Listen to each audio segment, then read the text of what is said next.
Imagine this. You're facing a situation at work where doing the right thing, well, it feels incredibly complicated. Maybe you could risk a huge project, maybe even your job. It's a tough spot, isn't it? Welcome to the deep dive. Today we're getting into exactly that, trying to understand ethical behavior inside organizations. So our mission here is to unpack all the different layers, the things that influence ethical choices based on the research you've provided. Think of this as your shortcut to figuring out why sometimes good people might make, let's say, questionable choices, and maybe more importantly, how companies can actually build a culture of integrity. Yeah, we'll look at the big picture stuff, like laws and cultural norms, and then drill down into the organization itself, its environment, and even individual choices. We'll also touch on specific ways companies try to encourage ethical behavior using real-world examples and even some global initiatives. Okay, to really get us started, let's look at this scenario from the sources. It involves someone named Maha. She works for a medical supply company, and they're right about to launch a new drug nationally.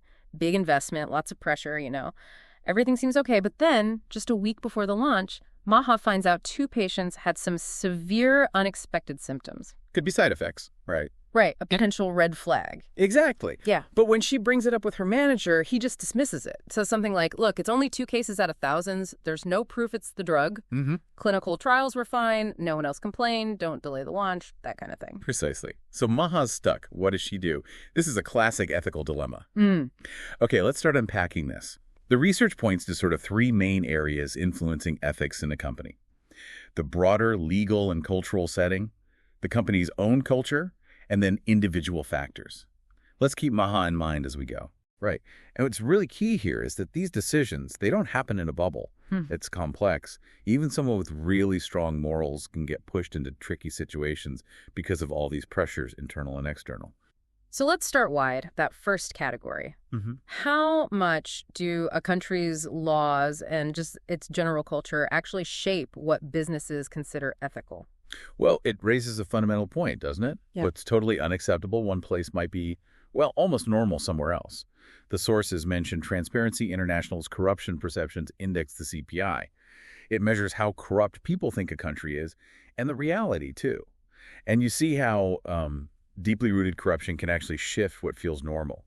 Maybe government workers taking bribes because pay is low, or cultural habits forming around things that, outsiders would definitely see as unethical. And the research specifically notes Saudi Arabia uses this CPI, tracking it as part of a strategy against corruption, trying to align with Sharia law and international standards. That seems like a serious commitment. It is. And it highlights something vital: enforcement. Laws are great, but they only work if they're actually upheld.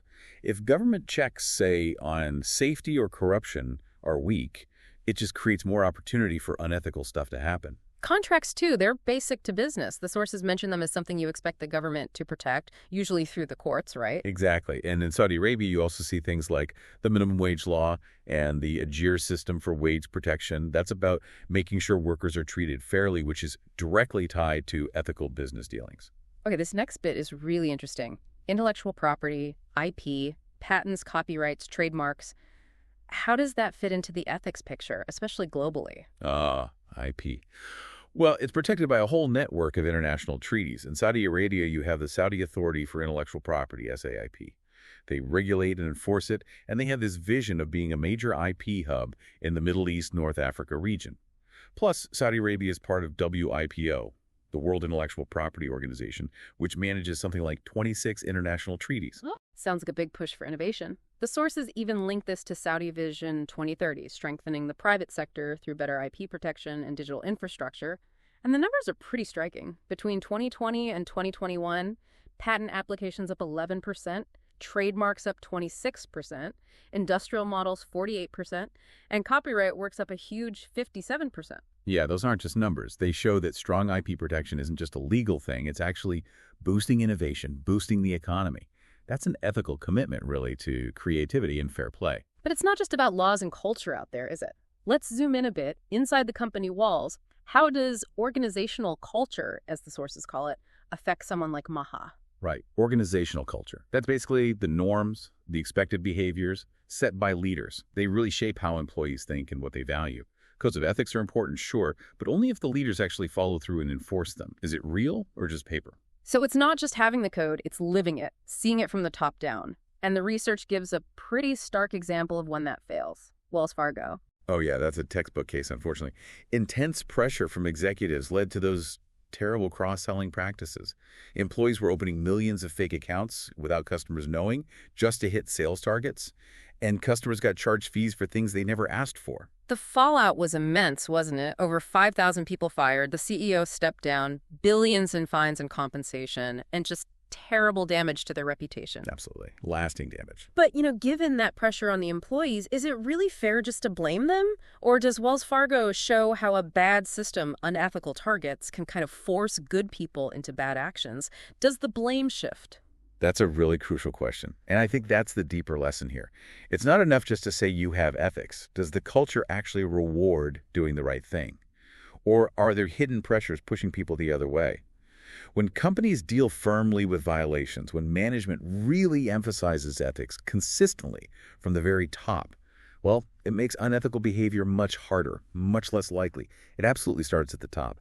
Ethics isn't just for the new hires. Okay, let's zoom right in now to the individual. How do personal things, knowledge, values, goals, interact with all this to shape decisions? How might this play out for Maha? Well, personal knowledge matters. Someone who's more informed might spot an ethical issue earlier, maybe avoid it. Someone less informed could cause problems without even realizing it. And personal values. Yeah, organizations usually try to hire people whose values seem to line up with the company's stated ethics. And people often look for jobs where they feel they can pursue their own goals without compromising their principles. How people go after those goals, though, that really affects their behavior. It can either align with the company culture or clash with it. For Maha, clearly her personal values about patient safety are bumping right up against her manager's reaction. That's her dilemma right there. Okay, so we know these influences exist: legal, cultural, organizational, individual. What can actually be done to encourage better ethical decisions? The sources mention a few key players. Yeah, if you think about the big picture, it's really about creating an environment where, frankly, it's just easier to do the right thing than the wrong thing. So, governments first. Beyond just making laws, what else can they do? Well, they can create really strict regulations and, crucially, make sure they're enforced properly, have teeth. And sometimes, employees want to do the right thing, but face huge pressure to stay quiet. That's where whistleblowing comes in. Ah, yes, whistleblowing. The sources define that as telling government officials or others about unethical stuff happening inside. Right. And in Saudi Arabia, for example, there's the Oversight and Anti-Corruption Authority, Nazaha. They actually facilitate reporting. And interestingly, it's framed not just as a right, but as an obligation to report corruption. Whistleblowers get protection, and you could even face penalties for not reporting. That's a strong push for transparency. But making it an obligation, does that maybe risk creating a bit of a climate of suspicion, even if the intent is good? That's a valid point as a potential tension. How it's put into practice really matters. Ideally, it builds a culture where everyone knows integrity is non-negotiable. And for businesses themselves, the research suggests codes of ethics should really push for openness. Maybe anonymous hotlines, things like that, so people have safe ways to raise concerns internally first. Okay. Beyond government and single companies, what about trade associations? What role do they play? Trade associations, groups of companies in the same industry, they can be quite influential. They often set ethical guidelines for their members. And because they represent the whole industry, they can put pressure on companies that are doing dodgy things that might hurt everyone's reputation. They kind of self-police. The sources use accounting as an example, right? Mentioning groups like the Association of International Certified Professional Accountants and the CPA certification itself. If you violate the ethics code, you could lose your license. Exactly. Real consequences. And similarly, in Saudi Arabia, you have SOFIPA, the Saudi Organization for Chartered and Professional Accountants. They oversee CPAs there, developing codes of conduct and ethics.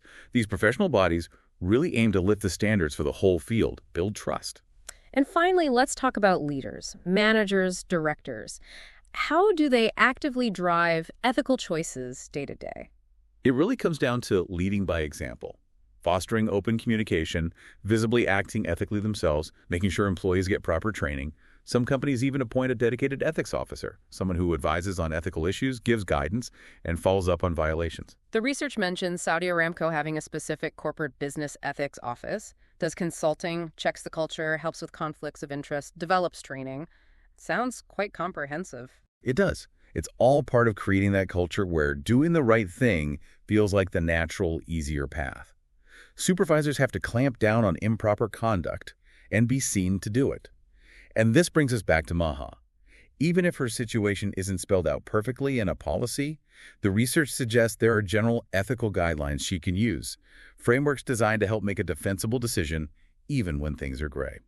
So wrapping this up, what we've seen is that ethics in organizations isn't just about one person's morals. It's this dynamic mix of laws, culture, company pressures, and personal choices all interacting. Absolutely. It's a really powerful reminder that while, yes, individual integrity is crucial, the systems and cultures we create around people can either really support ethical behavior or sadly undermine it. What's the one thing that really stands out to you from all this?